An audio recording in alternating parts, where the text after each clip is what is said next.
Okay, this is your field tarp. Camo on one side, digital camo, the MARPAT. Coyote on the other side.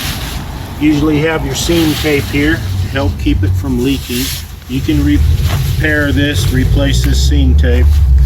It's not that important. To keep it from leaking, it usually is. To keep things together.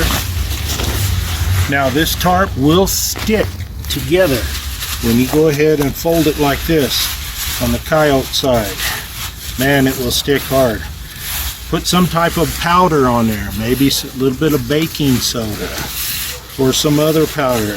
I don't even know if they sell talcum powder anymore, or baby powder. So, how you want to repair this tarp if it gets a hole in it is you hold it up to the sunlight. You see if there's any sunlight shining through. But what you do, there's a little pinhole right there usually. You take a piece of Gorilla tape or other strong tape. There's another tape out there that's trying to take the market too. It's called T-Rex tape. I don't know how good that is. But you'd take a piece of Gorilla tape, small piece, put right over that hole, press it down, and it's fixed. It's real easy. These tarps are useful for a one-person shelter. It'll be very small, depending upon your configuration. Later on, you'll see in the video, I'll talk about these snaps. Beware of these snaps. But other than that, these tarps are pretty decent. They do have a smell to them.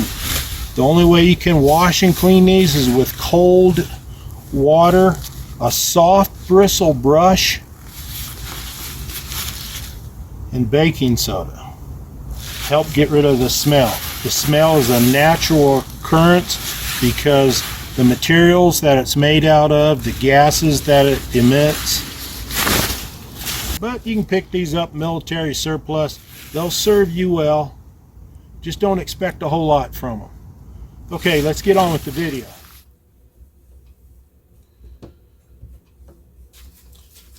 Okay, this is your typical field tarp. Brown on one side, supposedly camo on the other side. From the military, you have these elastic tie-outs. You notice this one is tied correctly. It does not have long dog ears out there. If you make them too long, you're wasting this ability. For example, this one that was tied. Whoever tied this, I've been working at this here for a few minutes off camera to help get this loose. Let me show you. On these elastic tie-outs, there's a word for it, and I can't think about what it is right now. But what you have to do when you go to tie these things off, there you go. Let's just say you have your typical elastic tie off from the grommets, the corner. To get this properly, even that out, take it, pinch it off.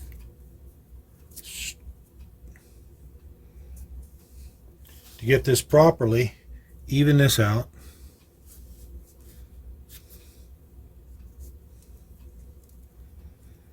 Just not a fancy knot at all, your typical knot. Alright, now you notice if I keep pulling that, I'm going to have those long dog ears I'm talking about, the ones that go over.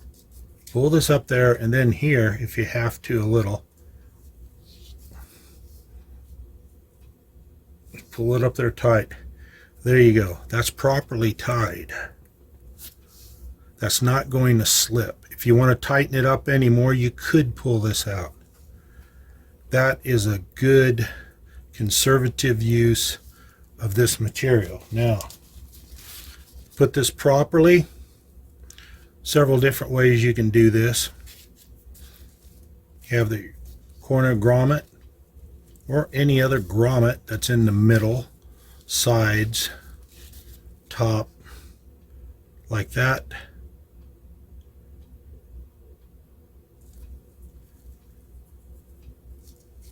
pinch it, put it through here, and there you go. You can keep this on the downside if you want, or put it on the upside. Depends upon what way you want your tarp. It's real easy. Then when you stake it out, you tie it down. Everything's nice and tight. The wind blows, it's going to give. Let's say this is tight. It's going to give a little bit. It's going to keep from tearing up your tarp so much. These little simple things, they thought about them very well, the designers did. But also some flaws in this tarp where after a while, and even shortly after you get a brand new tarp, this here will start to smell like baby vomit. Yes, it's gross. But you can let it air out a little bit. And what you do is, number one, when you go to clean these, you use a soft bristle brush with baking soda water. Get a large container, fill it full of water, dump in some baking soda, wash it off if you have to, if it's dirty, muddy, what have you. But that baking soda will help neutralize that smell. It's a natural process of the materials that's used. Obviously, I feel after a little bit of research, they could have used higher quality materials and this smell would not be here. But it's a natural process because of the gases that's given off by this material.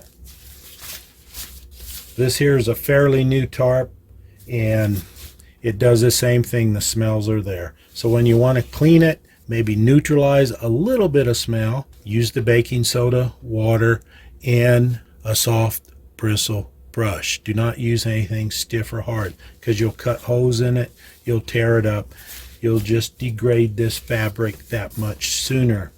These are not too bad. There's also another problem with the snaps.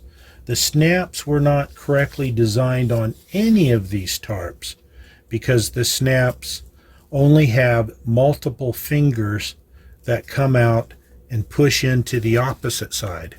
When you put these together and they're tight and you try to pull them apart, you'll actually pull the top part or the bottom part of the snap right off, and then you'll just have a hole in the tarp. And good luck trying to put that back.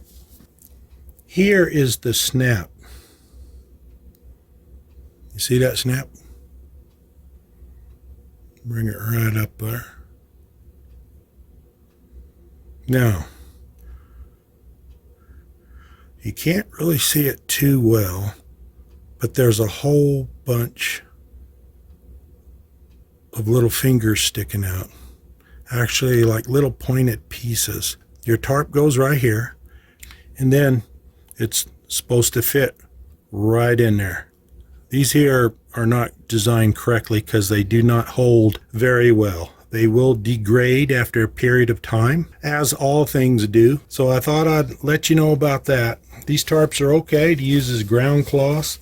Use them as shelters. Yes, you can do that. Rather small. So tie these off correctly and try to refrain from pulling these things apart, from snapping them together and pulling them apart.